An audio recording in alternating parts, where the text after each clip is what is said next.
I'm Tony, and then this is my demonstration for homework 5. Let's start with describe the interpreter. From my understanding, basically the pipeline is you have the input, and then the Lexer tokenizes the source code, and then the parser take the tokenized code and parse it. Then it put a node tree. Interpreter basically take the trees and interpret the nodes to evaluate the code. So it's like a translator from source code into a language that machine can understand, which is all in runtime. Yep. So describe how you implement run function. I don't believe there's a run function, so I'm assuming it's exec because it says run function main entry of the interpreter. This is predefined already, so demonstrate that it works. So if I just make test, you can see it filled 5 tests. First of all, I'll go through my code for interpreter.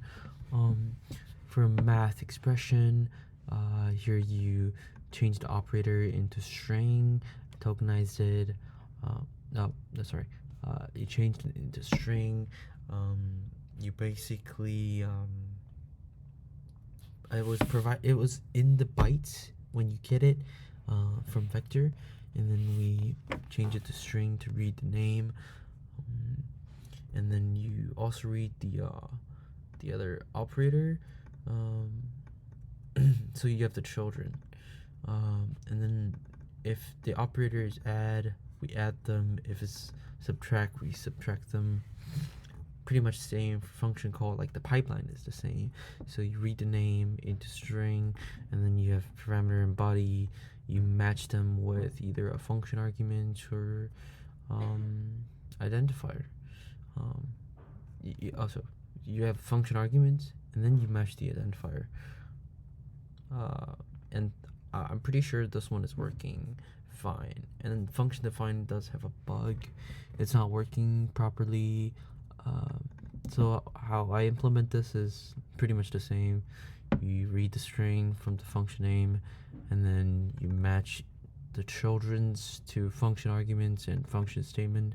I don't think this is wrong, but it's giving me some problem inside this.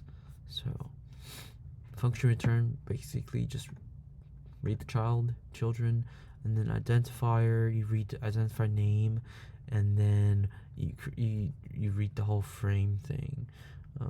If it says nothing, then it's not defined. Basically read the value of it. So statement, you read the child.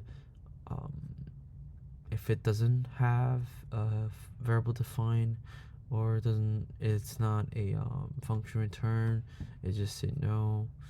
Say error. Variable defined, read variable names, and then you match the values in the frame. You match the value as the variable name, and then you create the frame. So I didn't change any of here, except I added this for debug.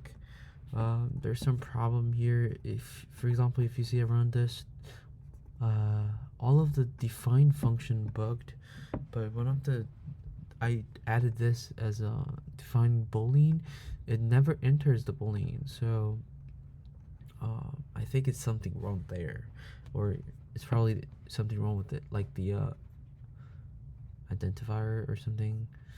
But you see, the define doesn't work. But the thing is, it does enter define and also enter function call. If we just check the interpreter define function argument, if we check interpreter define function arguments, it will have function define and then return. It enter both, and also it doesn't have return. So I think return does bugged. Yeah, that's another thing. So it will give you like unidentified function or unknown type. basically. In the interpreter, if it sees nothing, if it sees nothing, it'll just return an error message that's like unknown type. Yep. So it passed majority of the test except function defined. Yep. I think it's also because it could be because the function return, but in the function return it says call the method, and then recursively evaluate the message. So I just use this to read the children message and then result. So something could be wrong there. Yep. Yeah, that's demonstration. Most of it works, except function define. And then how might you extend? One thing I thought would be fun is to add a if statement, because if statement is like multi-line, you read line by line, and also you can have like function define in there or variable define. Especially variable define will be interesting. Yeah, that's pretty much it. Thank you.